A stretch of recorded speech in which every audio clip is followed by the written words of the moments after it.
The global rise in the consumption of ultra-processed foods, UPFs, has sparked a wave of concern among nutrition experts, public health advocates, and researchers. These foods, which include packaged snacks, sugary drinks, processed meats, and sweetened breakfast cereals, have become a cornerstone of modern diets, particularly in Western countries. In fact, they make up over 70% of the food supply in the United States. While UPFs are convenient, cheap, and often highly marketed, their long-term health effects may be more detrimental than many realize. New research reveals alarming findings. The consumption of these foods may be responsible for more premature deaths annually than fentanyl overdoses, a drug that has been at the center of a public health crisis. This presents a disturbing reality about the hidden dangers of the modern food system that often go unnoticed, despite the fact that we are consuming these foods on a daily basis. In a recent study published in the American Journal of Preventive Medicine, researchers explored the impact of ultra-processed foods on premature death rates across different countries, including the U.S. They found that for every 10% increase in calories derived from UPFs, the risk of early death rises by nearly 3%. This study, based on data from nearly 240,000 individuals, revealed that approximately 124,000 premature deaths in the U.S. were directly linked to UPF consumption in 2018 alone. To put this into perspective, nearly 74,000 Americans died from fentanyl overdoses in 2022. The comparison is startling. A common food, often consumed without much thought, is responsible for more deaths than a highly publicized drug epidemic. This should raise serious red flags for those who may still believe that UPFs are relatively harmless, or at least not as dangerous as illicit drugs.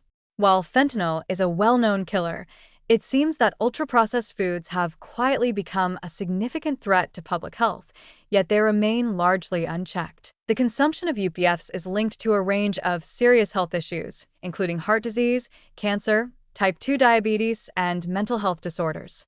These foods are often packed with excessive amounts of sugar, salt, and unhealthy fats, making them highly addictive and problematic for long-term health. The detrimental impact of UPFs is not just confined to the United States. The study also looked at other countries, such as the UK, Canada, Australia, Brazil, Chile, and Mexico, and found similar trends. In countries with higher UPF consumption like the US and the UK, nearly 14% of premature deaths were attributed to these foods. In contrast, countries like Colombia with lower UPF consumption showed a much lower percentage, around 4%. While these numbers may vary by country, the overall trend is unmistakable. Ultra-processed foods are contributing significantly to the global burden of disease. These findings underscore the urgent need for public health interventions that address the overwhelming presence of these foods in our daily lives. However, not everyone is convinced that the evidence presented in the study is conclusive.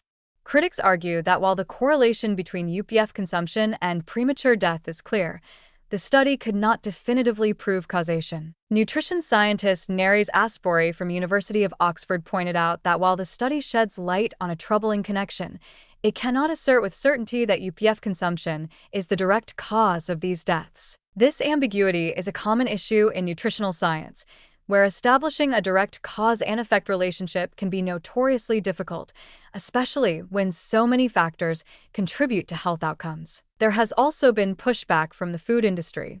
Sarah Gallo, Senior Vice President of Product Policy for the Consumer Brands Association, criticized the study for its lack of clarity regarding what constitutes an ultra-processed food. She argued that the definition of UPFs is still highly debated and that demonizing these foods could lead to confusion among consumers. She further warned that such research could unintentionally cause people to avoid nutrient-dense foods that are often part of these packaged products, thereby exacerbating health disparities and increasing the risk of foodborne illnesses. Gallo's defense of the food industry's role in offering convenient and affordable products highlights the tension between public health advocacy and the food industry's interests, which often prioritize profit over consumer welfare. Despite these criticisms, the reality remains that the consumption of ultra-processed foods is a significant factor contributing to preventable deaths around the world. The ubiquity of these foods in modern diets, combined with aggressive marketing strategies, makes it incredibly difficult for individuals to avoid them. They are cheap, widely available, and often seen as a quick and easy solution to busy lifestyles.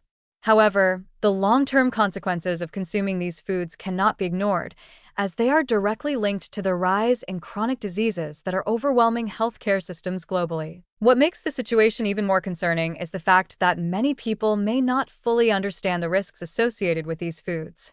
Unlike substances like fentanyl, which are illegal and have clear, well-known dangers, the risks of UPF consumption are often less visible, making them harder to avoid or regulate. People might not recognize that their daily diet, composed largely of processed snacks, sugary drinks, and fast food, could be quietly contributing to a range of health problems that ultimately lead to premature death. While it's true that ultra-processed foods offer some convenience, the long-term health risks associated with their consumption far outweigh their short-term benefits. A growing body of research is now highlighting the dangers of these foods, which are contributing to a global health crisis. Governments and public health organizations need to take a more proactive stance in regulating the availability and marketing of ultra-processed foods, while also educating the public about the risks they pose. Until such changes are made, individuals must be more discerning about their food choices, recognizing that convenience should not come at the cost of their health. Ultimately, the message is clear. While UPFs may be a convenient part of modern life, they come with significant health risks that cannot be ignored. As this study highlights, ultra-processed foods are quietly contributing to the deaths of tens of thousands of people each year. It's time for both individuals and policymakers to take a closer look at what's really in our food and make more informed, health-conscious decisions before it's too late.